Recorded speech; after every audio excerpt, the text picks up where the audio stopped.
my people. Greetings, my people. Today is Sunday, Sunday, March 8th, 2026. The time is 11:26 a.m. And I titled this one, The Rules and Standards Only Apply for Black Men. If he's white, he's all right. And again, I always say I'm not gonna be long. And I end up being long.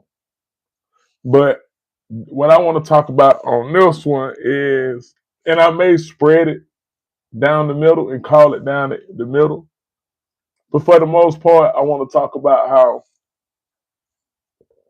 black women or females, with this obsession with Brad, with this obsession with Chad, and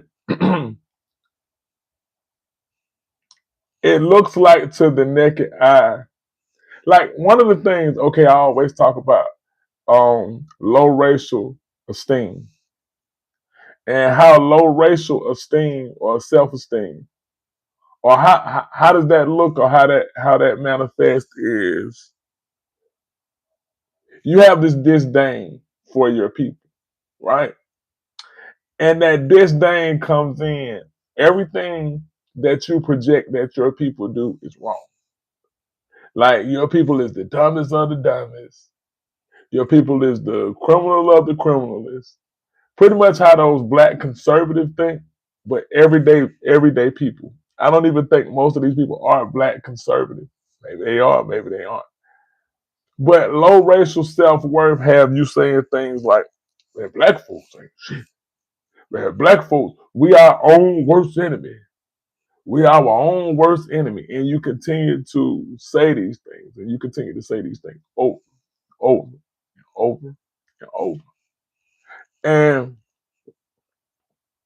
you begin to speak so much negativity about your people that you automatically begin to praise any other race. It don't even have to be the white boy, but any other race. You start to see perfection out of anybody but yourself, right? Because to talk about your people is to talk about yourself. See, that's how self-hate works. It starts with you. Most people that suffer from self-hate, they hate things about themselves. This is why I would argue that when you see a lot of these chicks, when they get into the industry, they start to mess with their nose. Then they start to mess with their lips. Then they start to mess with their eye color. Then they start to mess with certain things. And a lot of cases, like in the case of like Lil Kim, you get down the line and you don't even recognize that person anymore. You get down that line, and when I say the standards are only for us, because I think about sisters like Serena Williams. When Serena Williams was dating black men, I remember a little bit of her dating past. I think she dated people like LeVar Arrington, who used to play football, Corey Maggette, who played basketball. I even think she dated Keyshawn Johnson for a while. And you see a pattern there. And I hate when people say pattern. Like, why y'all say pattern? Pattern is so country. But you see a pattern there that most of the guys they date are athletic. Same thing with Eve. She dates Stevie J.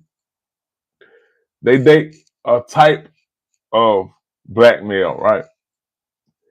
And when they date these types, most time with the rich athlete, athletically built athlete, they're gonna probably have a plethora of women, right? They're gonna have a plethora of women. So 9 times out of 10, there's gonna be some infidelity, right? But this is your type. This is your type when it's the black man. You have this certain thing. He got to be. They notice a lot of these divester chicks, or a lot of these chicks that's looking for bread. They have this. They either have had this long laundry list of complaints about black men. For the ones that date black men, they have this long laundry list of what he have to be. He got to be a certain height. He got to be a certain weight. He got to make a certain amount. He got to drive a certain car. All of these standards, right? He got to drive a certain car. He has to do this. He can't live with no family. But when it comes to Brad just got to be white. And I came across this. You know, I always either gonna read you something or play your audio. And I came across this audio right here, and I was like, "Say what?" Now check this out. This is a prime example of what I'm talking about. And this is exactly what I mean. Now these are two different females in this video. They have one, but pay attention to the second one. That black men don't never want to take you on a date to get to know you. And mind you, I'm talking to this white guy right now, and he's willing to take me to the movies or out to eat. They're willing to get to know me and see how it goes. It is sad that black men don't want to do that.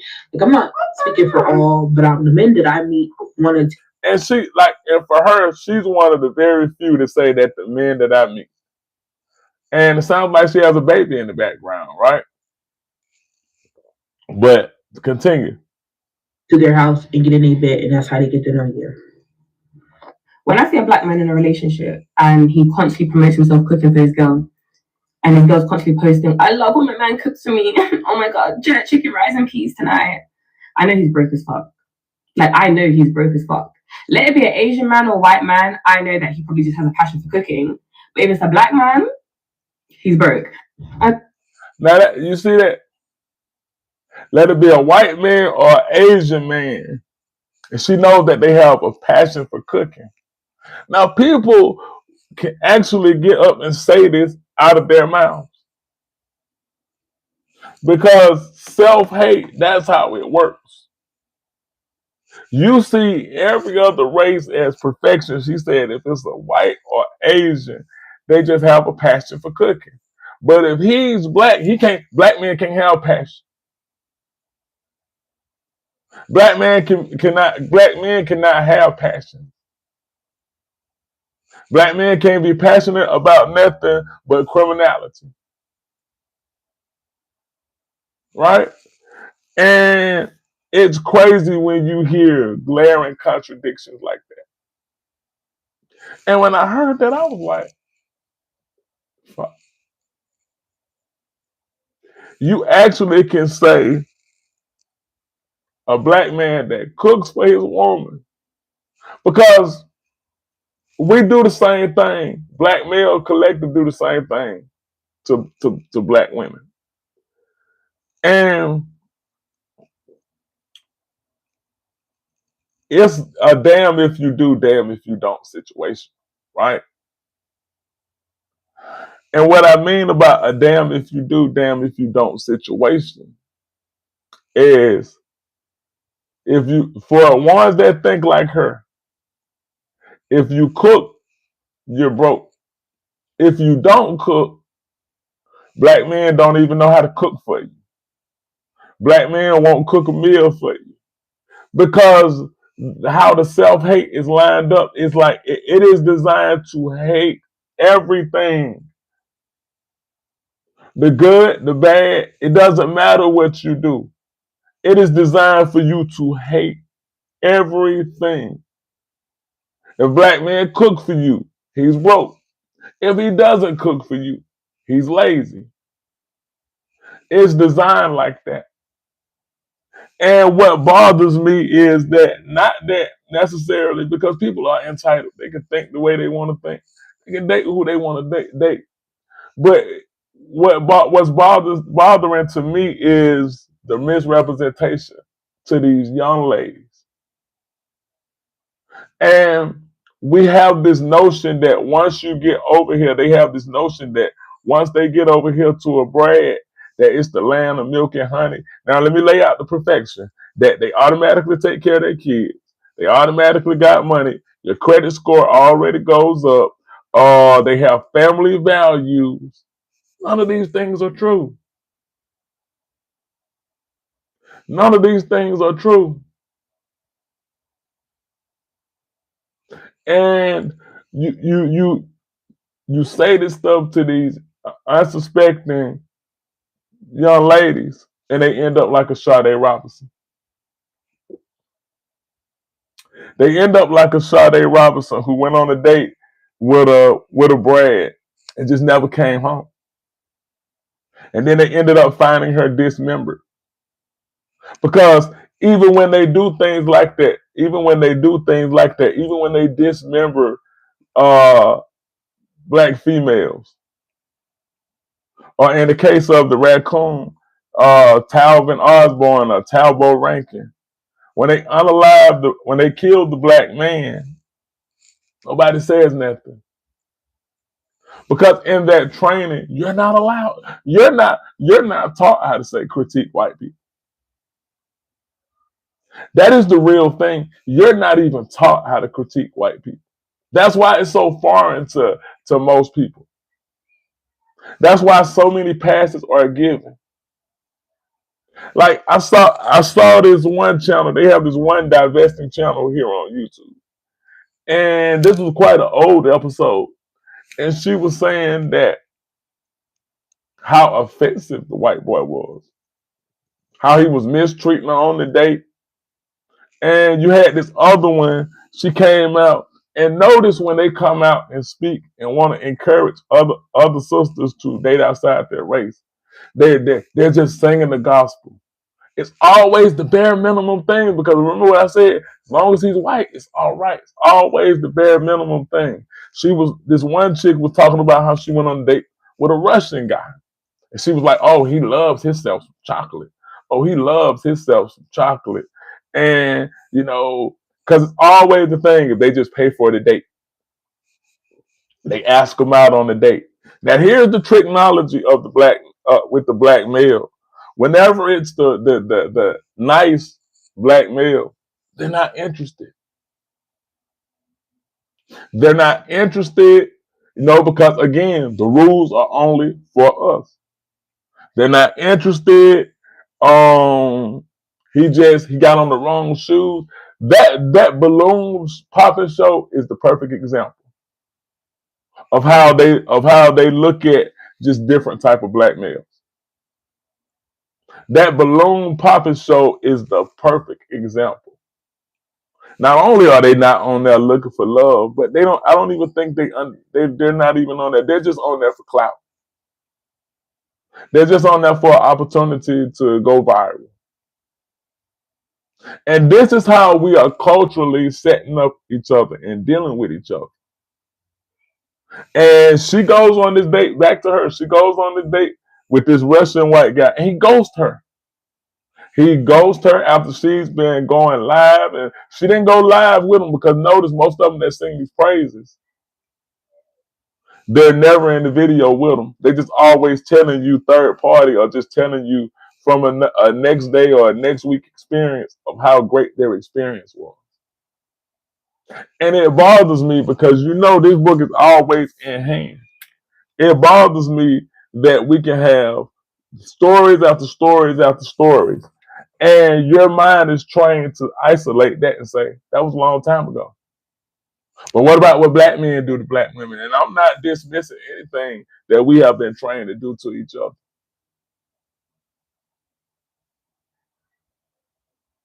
And I feel like the way we're going, because it's like black love is dying in the community. Before I land the plane and get out of here, black love is dying in the community. It's dying at an all-time high. Because when you look, and I always say images are advertisements for the mind. And when you look, there's always an interracial movie, interracial couple on commercials. Interracial dating is forced down our throat the same way homosexuality and gay marriage has been forced down our throat. See, this is how they condition you. They show you this image over and over and over and over and over. Pretty much like how they do the songs on the radio, right? They play them for you over and over and over. And therefore, you might not even like them. But the more they play it, the more they get you to adjust to it.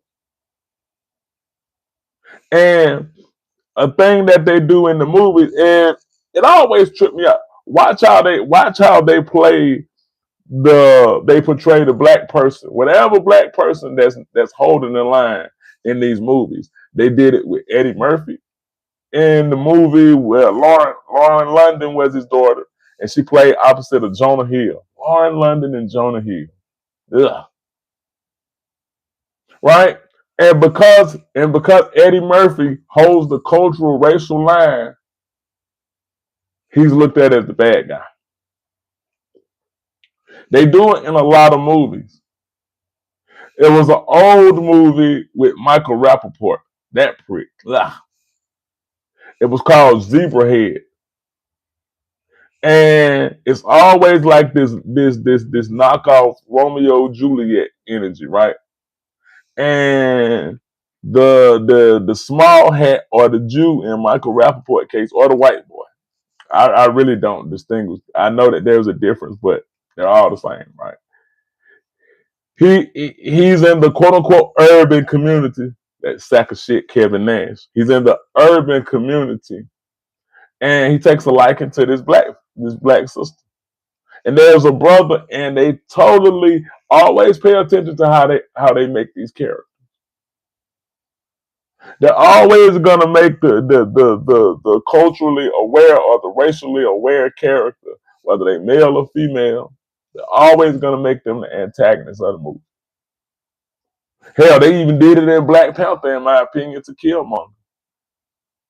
They made Killmonger's character look like he was just over the top. Never mind them abandoning him. Never mind them killing his dad. Never mind none of this stuff.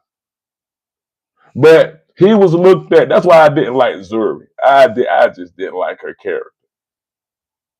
Because she had it in for him the whole time. Hey, your brother lost the tribal battle. Your brother got his behind whipped.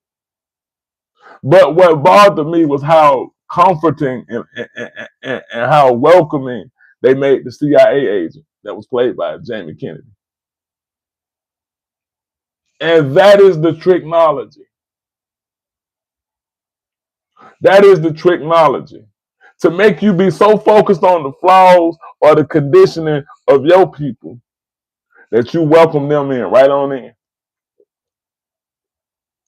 And back to this chick that went on this date with this Russian guy that she was just saying, my queens, date outside your race. You gonna love it. You gonna love it. Notice they never have anything negative to say, even when the white boy is mistreating them. They never have nothing to say. Because why? They're not conditioned to say anything. Then there was in this one video that I was watching, and I'm gonna strip it down and see if I can get these videos in here and react and show you what I'm talking about. He was driving erratically, and her caption was like, "I'm never going on a date with another white boy again." But my point for saying this, you will get the most insane of the insane European. You will get the most insane of the insane bread. And when it comes to a decent brother, this is what bothers me. That when it's brothers in your own race or in your own community, they're just like you for you.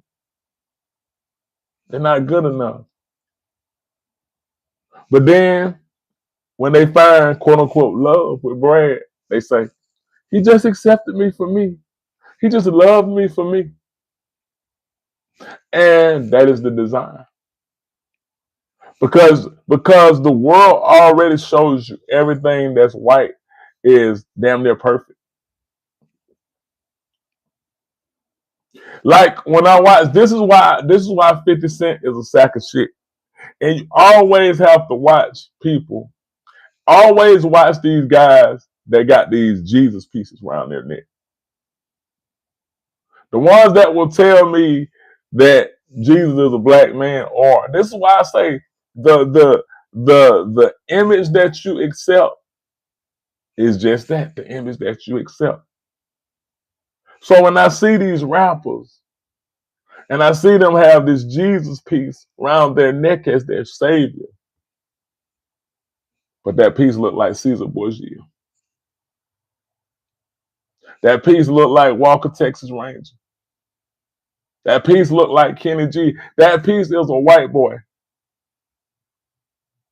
You accept. This is why arguably they want, it's not arguably, this is why, in my opinion, they won't push back. Because they've accepted that image as their savior. They don't even understand how to push back. See, once you understand the psyche and the psychological warfare that you've been put through, that you continue to go through, that your children in the future will continue to go through in America, you will understand why we having these FBA versus the diaspora. You will understand this black versus this battle of the genders, battle of the sexes. You will understand it clear. This is why I go live so much more. I've been a little under the weather the last couple of days, so I didn't really go live. I had to get myself back straight. But I'm not gonna say do better. We have to become aware. Because you can't do better, or people can't do better if they're not aware. If you're not aware you're driving down the wrong side of the street, if you're not aware of that, no matter the horns, no matter the people blowing at you and they going this way, and you're like, why everybody blowing at me?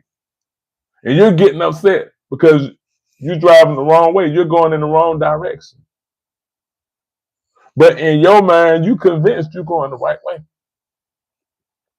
So when we say black people got to do better, black people got to do better, as they look, we got company. Say that, buddy. As they continue to spread the BS to keep you from doing better. Here he comes. Hold on 1 second. Say hey. Say hey. Okay. Okay, buddy. Yeah, all right. He loves them. He'll be back. But before I land the plane, that's what I want to say. The rules only apply for us. Notice all these standards. They either only apply for the guy the type of guy that they like, or the type of woman. Like I said, I'm gonna call it down the middle, but this thumbnail, you see what this thumbnail say? I'm pointing like you can see the thumbnail. But we have to become culturally aware. This is why I call it the cultural GPS now. Your cultural GPS has to be updated. You don't even understand. And you've been misled. You've been misprogrammed. But that's all I just wanted to share right now. I may be back later on, but peace.